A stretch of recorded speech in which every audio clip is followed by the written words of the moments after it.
And welcome to the Living Large Theater Podcast. Gary Rodriguez, Billy Santiago, and super producer Noe Ayala. Billy Santiago is in Puerto Rico. He's doing a lot of charity work over there these days. You know, we always believe that giving back to our community is the answer to making things better. And since Billy is from Puerto Rico, he takes it over there and he gets his hands dirty and he helps people. So how about a big round of applause for the absent Billy Santiago in Puerto Rico doing community work and making things better over there. The Living Large Theater Podcast, available on Google, iHeart, Amazon, Spotify, and all the major podcast platforms. We are here broadcasting from the Majestic Studios, and we want to thank our benefactor for that, Mr. Ward Thomas. A round of applause for Ward Thomas. Thank you, Ward, for allowing us to use these beautiful studios here at the Majestic Studios. We're going to get right into it. No monologue, because our guest is more interesting than anything I have to put together. Our first guest today is Drew Maldonado, a gentleman who wears not one, not two, but three hats. Let's give it up for Drew Maldonado. Drew, is it okay if I call you Drew? Yeah, of course, man. Awesome, man. Hey, welcome to the Living Large Theater Podcast. We've been trying to get you on here for over a year, and, you know, you're just so busy. I'm going to go ahead and detail for our audience exactly the hats that you wear. Number one, you are a police officer. Give us a brief description on that life. Well, I did 20 years with the Rainbow Police Department. It was anybody that says that police or this or that, it's the coolest job in the world, and I had a great time doing it. I still hold my license there. I'm a reserve there, and it was just fun. It was a great time. That is awesome. That is awesome. Well, and then the second hat you wear is a live entertainer. That's pretty much how I met you. We hired you a couple of times to play at some of our festivals, and you are the front man and the lead singer for Drew and the Dance Hall Dreamers. Tell us about that. It's a very interesting ride where you start off as a small band and you work the clubs and you play with small deals and you get breaks like we did with you, Gary. Once again, I'll always be in debt to you for giving us those shots that you gave us with FAR and a bunch of other places, and always spreading the word for us. It's fun. You live out a dream sitting on the stage. It's a cool experience to have. Well, I'm going to tell you, man, I think I was your biggest fan. Once I caught wind of you guys, somebody said, hey, these guys are pretty good, and I think they had seen you playing at Hillbillies, and so I reached out to you. We had you for our 4th of July fiesta, and from there I tried to get you as often as we could. Tell about your style of music. Obviously, it's country music. You do a lot of covers, which I think is really impressive, because when you do a cover, it almost sounds like the original artist doing the original song. Talk about that. Well, thank you for that. I appreciate that. Especially down in the Valley, when you play the predominant clubs down in the Valley wants to dance. So we set to our set list of 80s, 90s country.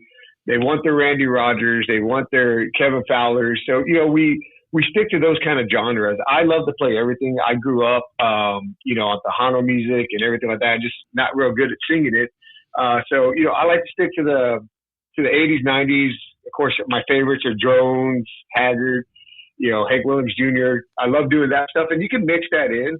But we have to kind of just play to our crowds, and what keeps them dancing and what sells a lot of beers, what keeps you going back to these clubs like Hillbillies and Mel's Honky Tonk. Absolutely. And you got to keep it that way. That's what they want to hear, and they want to hear some of your originals, but they want to hear that stuff that they grew up on as well. Yeah, and you're a great resource for that. Let me ask you if you could tell our audience some of the big bands that you've opened for, or at least been on the same bill with big bands. Well, you got us for Easton Corbin in City of FAR for Hubfest one year. I got to open up for John Wolf, Corey Morrow, which is my all-time favorite. We got to do some of that stuff. And, I got to go up as far to play in San Antonio to open up for some Tejano guys. And it was great. You're up, those guys bring a crowd. So you're up in front of a couple thousand people. It's nerve-wracking, but it's fun. I mean, those are experiences that, like me, my first gig was at Boot Company Bar in Raymondville, Texas, playing with my guitar. And to go from that to sitting up on a stage in front of all those people, it's just an amazing experience, and not including getting to meet all the people that do that. I got to open up for Rick Trevino this year here at the stock show. Nice. That was cool because he, he's one of your heroes from what he did. Going, keeping his name, keeping everything like that, and being a Hispanic going to Nashville and kind of breaking that mold along with the other guys. And he made it. In the world. Yeah, and he made it. He still sounds phenomenal. Wow. I was so impressed watching him and getting to meet him. He was such a nice guy. Those are great experiences I got to have having a cover band pretty much. Yeah. Well, at that level, at the Rick Trevino level, you're either a professional or you're not. And what you just said told me that Rick Trevino is a professional, still a professional, and carries himself as a professional. Oh man, he was just an outstanding guy to meet, to watch, to open up for. The fact that he came out and opened up with just enough rope and said, "This song's 30 years old this year," and it sounded just like of course it sounded like the CD. Now you can download it everywhere. But I remember buying that CD, and I remember I remember the cover of the CD. I remember going to the B side of that CD and saying, "Hey, these other songs are great," and getting to hear those now, where the guy's seasoned, the guy's just, it's nonstop. And, the guy jumps on a piano and starts playing songs by himself. It's amazing to watch. Wow. It's so cool. What a privilege that is for you to, being able to rub elbows with these big stars. And that brings us to the third hat that you wear. You are the special events coordinator for the Rio Grande Valley Livestock Show. And talk about that, man. How did that happen? What a big move for you. It was a huge move. It's a crazy story, quick story. I wanted to change the scenery after I hit my 20 years in Raymondville. I got hired with the Uvalde School District Police Department. And I was about to make a move. I was about to, a little change of scenery. My uncle's a trooper over there. And it was after the shooting. And so I was about to head up there. I said, I'm going to try my hat up there, and I'm going to see if I can make it somewhere different. And my bags were packed, and this opportunity came up. And I said, wow, that'd be something cool to try. I knew the people here. I had played here before, and I applied, got the job, and it was crazy how it happened. And, when I jumped into it, I thought I could do this. I've done the band stuff. I'm law enforcement. I could handle stressful situations. I was wrong. It's a different stress because we're not a large staff. A lot of people think, man, this machine, and I call it that because I always thought, oh, it's a livestock show. It's a one time a year event. Yeah. No, we go all year. Yeah, you have Smoking on the Rio. You have a lot of special events out there. Yeah, right when I started, we had our fall festival, and which we had to construct a haunted house. And we had bull riding, we had lucha libre wrestling, we had bands going on, vendors, a carnival. We had a full blown festival. Sounds like it sounds like you stole my template from HubFest, Drew. Come on, man. I may have taken some notes from the great Gary Rodriguez, man. Let me tell you, even when I go up on stage and announce these bands, I'm kind of, what would Gary say right here? Hey, man, that is awesome, dude. Hey, I saw pictures of you on Facebook with Gary Allen, so I'm assuming you get to meet bands like Midland and some of the headliners there. Yeah, I got to meet Midland. All the Spasmatics guys that came out for the event in Livestock Show. All the bands that came. I met an interesting guy, Gio, and Hired Guns. What a cool guy! What an interesting sound that guy has. He went from hard rock to Noe Ayala. Oh, wow. And played some Gary Stewart, man. So, and a nice guy off stage, the most humble guy. And, so I got to meet a bunch of people. It's interesting that you say that because on the 27th, I had listened to your podcast when y'all interviewed Roberto Pulido. And may I add, I'm a big fan of your podcast for one, but that interview was legend. My dad listened to him. I listened to him. I went to go see him back in the day. And then I grew up on Bobby Pulido, his son. Yeah. Right. And so right after I listened to the podcast, I get to meet Bobby, which I waited years to meet this guy. And I met him that weekend, and oh, that's right. After I sent you the podcast, you said we're having him this weekend out there at the livestock show. Yeah, we had him at a bull ride. We had a Guadalupe Streckles bull riding event, which is guys from Brazil, Mexico, bull riding, cool experience. But yeah, Bobby was a headliner performer, and I got to hang out backstage with him, and his Roberto Pulido showed up, did a couple of songs with him. Nice. It was a cool deal. Yeah, man, it was fun. Drew, it's an interesting deal. Hey, yes. Drew, what do you say about the podcast?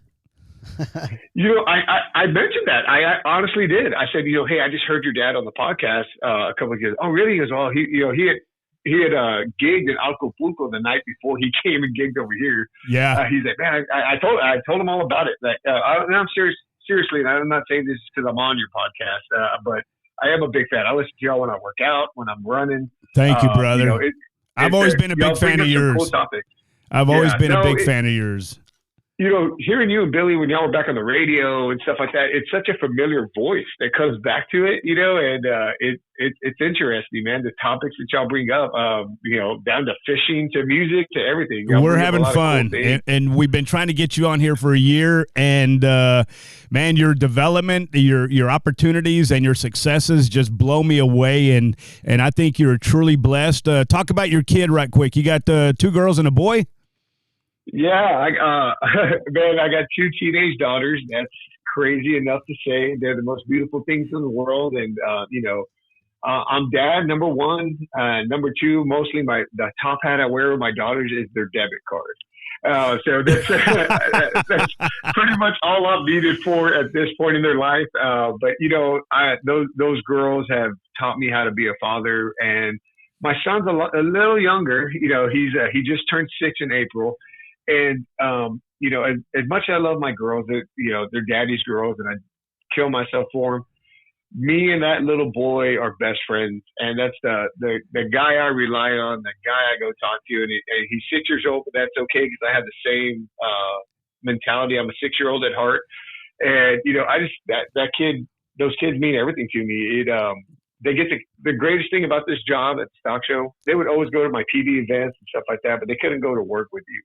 So I've been able to bring them to so many different events here, bring them to work to help out on the haunted house and stuff like that. And I'm blessed to work where I work because they've got to experience that, where my youngest daughter, who's going to high school, now wants to start showing an animal. So, it's great. It came around full circle for those kids. They love it. My son loves being around here. He knows all the staff, knows my boss. That is awesome, they treat man. them well. Yeah, hey, how do we get in touch with Drew and Andrew Maldonado, Drew and the Dance Hall Dreamers? Say somebody wants to hire you for a gig, a private party, or just a festival. Is there a way for us to get a hold of you? Yeah, of course. We have our Facebook pages, our Instagrams, which is Drew and the Dance Hall Dreamers, or my personal. They want to DM me on Andrew Maldonado. They can email me at my email, which is on my Facebook pages, on my social media pages. That's the easiest place to get a hold of me because we check that all the time, and we're always on there for the gigs and stuff. And personal parties and stuff like that, we do. We love to play those, and playing one this weekend. And it's just a fun experience to do that. And if they want to get a hold of us, that's there. Or if they do, we got this big event coming up in July 29th. It's called Cowboy Christmas in July, where we're having a big, market days here. And that's at the Rio Grande Valley Livestock Show. That's at the Rio Grande Valley Livestock Show. In Mercedes, Texas. In Mercedes, yes. Center of the Valley. If you're a vendor that wants to sign up, go to our website, RioGrandeValleyLivestockShow.com. Go to our event page, and you'll see it on there. You can click. It's real easy to fill out a vendor application, submit it to us, and that way we can get you on our list. And once we start going through them, the deadline's June 30th. So get that going and come out to Market Days on July 29th. It's going to be a blast. And we got some other things in the making that I can't really announce yet, but we will soon on our website that are coming up, that for the stock show to bring people over here. We want to make sure that here, that you can have a quinceañera here. You can have a wedding here. You can do a lot here. We have the parking. We have the space. You got a lot of parking. you got tons of parking over there, man. We got tons of parking, and it's a great place to have an event. It really is. Let's wrap this up with a phone number, Drew. Fire me a phone number. Shoot me a phone number, if you will. Okay, it's going to be my direct contact is 830-261-2881, or my office phone is 956-565-2456. You can call me here at the office anytime. Attaboy. Well, we got to let Drew go. He's got to put his fourth hat on, which is the business side of it. You have a meeting with your board of directors today. Drew, I want to thank you so much for joining the Living Large Theater podcast. Congratulations again on all your successes. We look forward to seeing you soon. We're praying for you, and we want only the best for you, your family, and the Rio Grande Valley Livestock Show. Drew Maldonado, thank you so much for joining the Living Large Theater. Guys, thanks a lot, man. Really appreciate it. Good luck to y'all, too. Love y'all's podcast, man. Thank you, brother. God bless you. All right, that was Drew Maldonado. He is the frontman for the bar band, Drew and the Dance Hall Dreamers. If you haven't seen them, you can catch them at Mel's Honky Tonk around the valley. You can also catch them at Hillbillies, which is celebrating their 35th anniversary this summer with a huge blowout.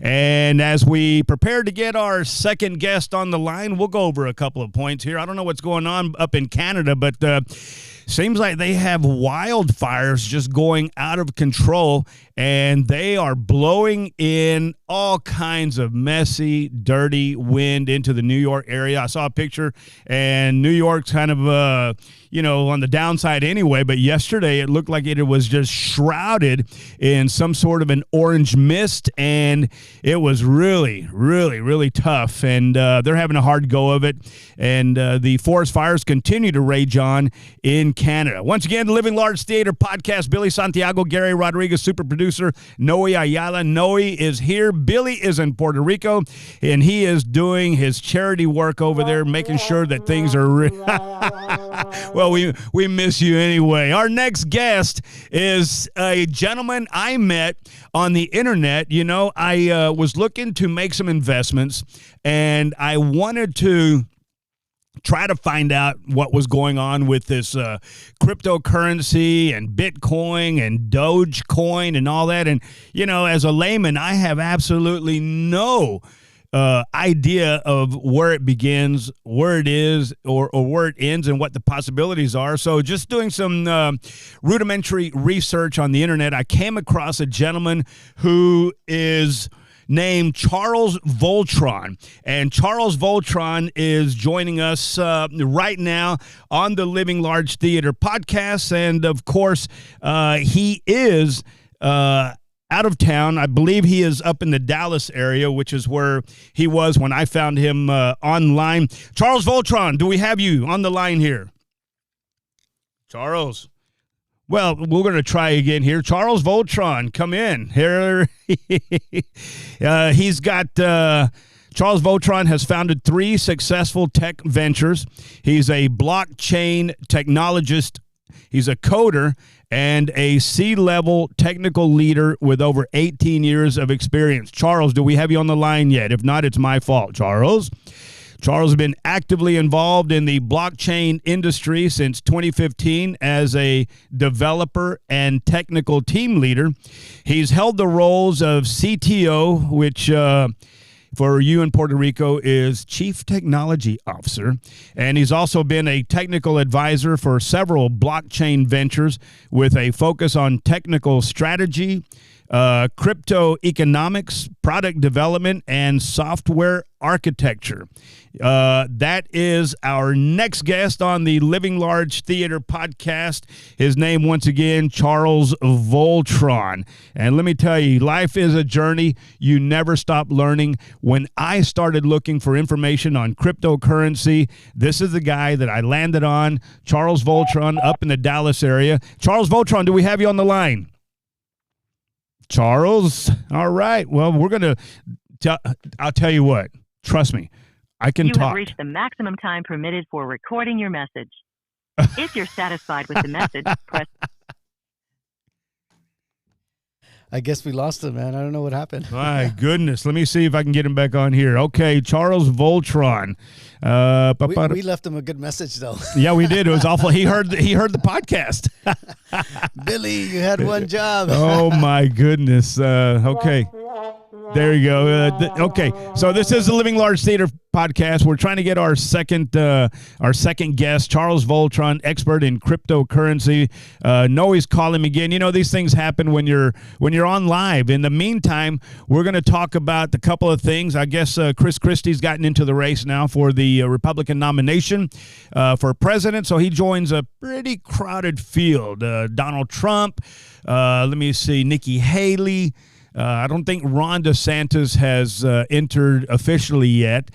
He's also in there with Asa Hutchinson, and it's just a big, well-rounded field. And so far, Mr. Trump has at least a 30-point lead in all the major and Iowa polls. So we're going to see what shakes out there. With respect to the Democrats, we have President Biden, who has announced that he is running for re-election, and we also have Robert F. Kennedy Jr.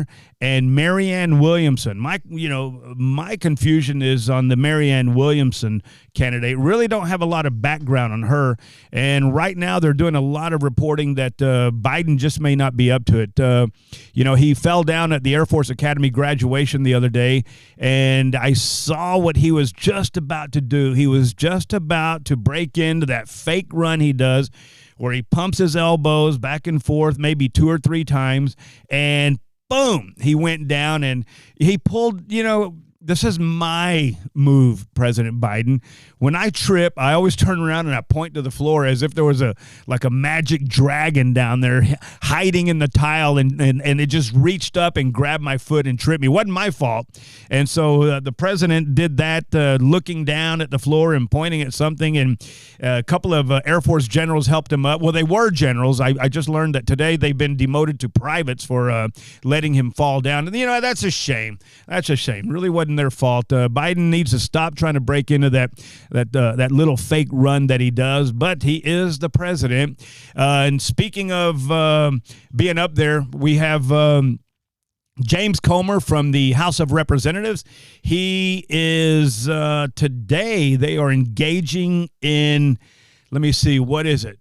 Proceedings to hold FBI Director Christopher Wray in contempt. And that is because Christopher Wray and the FBI have a document that is not classified, and it is a document regarding an interview with an FBI whistleblower. Now, they've used the term whistleblower and informant. To me, an informant doesn't work for the FBI. However, a whistleblower does. Now, what I understand is this document was provided by a whistleblower and who is a part of the FBI that details the transaction of a $5 million scheme that was paid to Joe Biden when he was vice president from somewhere in Ukraine, I believe it was. And I think the noose is tightening, so to say. So we're going to just keep an eye on that, and we're going to follow that as long as we can. And these things happen. Hey, Gary, you know what I was going to bring up? We did lose a local sportsman this past week. Oh my goodness! Thank you for bringing that up, Dave Brown. He was sports director for many years on the ABC affiliate here in the Rio Grande Valley, KRGV, and I was the original announcer at the dog track in Harlingen when it opened back in '91, and Dave would do his show, his 10 o'clock sportscast, and then he would drive out to the dog track to try to catch the last few races. And he really loved gaming. He loved the horses. He loved the dogs. He loved baseball, football, and I guess one of his fortes down here was high school football. He was always so fair to all the high school teams. Everyone. Yeah. And I know a lot of people thought that he would pick on them, but when you have a record of say 3-7, you probably need to be either picked on or kicked around a little bit. High school, when I was in Nicky Rowe, were 0-10. Oh my goodness! When it started as a first high school, but yeah, I mean, I really miss his Dave's Dozen. That's good. Dave's Dozen. The other shows that he had were just really mainstays here, and I don't think anybody could touch him. All the other TV channels down here tried to have a big name sports guy, and I don't think anybody could hold a candle to Dave Brown then, and nobody can hold a candle to Dave Brown now. I don't think we're going to get our guest Charles Voltron on. We've had some technical issues. That happens. Blame me. We tried to make the call here, and it looks like it didn't go through, and we're sorry for that. However, there's always the next time. Once again, this is the Living Large Theater Podcast. We're broadcasting out of the Majestic Theaters. Big hats off and big applause to Ward Thomas and his guys for allowing us to be here. We want to thank Drew Maldonado from Drew and the Dance Hall Dreamers. He's still a reserve police officer in the city of Raymondville, and now he is special events coordinator for the Rio Grande Valley Livestock Show. They have a big event coming up at the end of the month, and you can call the Rio Grande Valley Livestock Show to get a booth for your items if you want to be a vendor, or if you want tickets to attend and have fun, you can also just call the Rio Grande Valley Livestock Show. That is in Mercedes, Texas.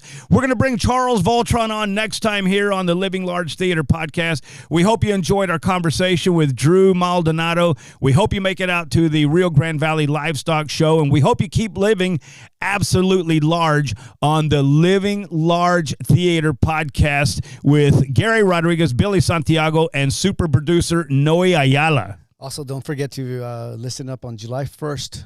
We're having who, Gary? Joe Lopez. He will be performing at Clayton's on South Padre Island, and we're working with a couple of contacts that we have to get him recorded and on the air of the Living Large Theater Podcast before he goes on stage at Clayton's. If you haven't got your tickets yet, call Clayton's or go to claytons.com and get your tickets to see Joe Lopez and Ramon Ayala on the 4th of July weekend. That is July 1st at Clayton's on South Padre Island.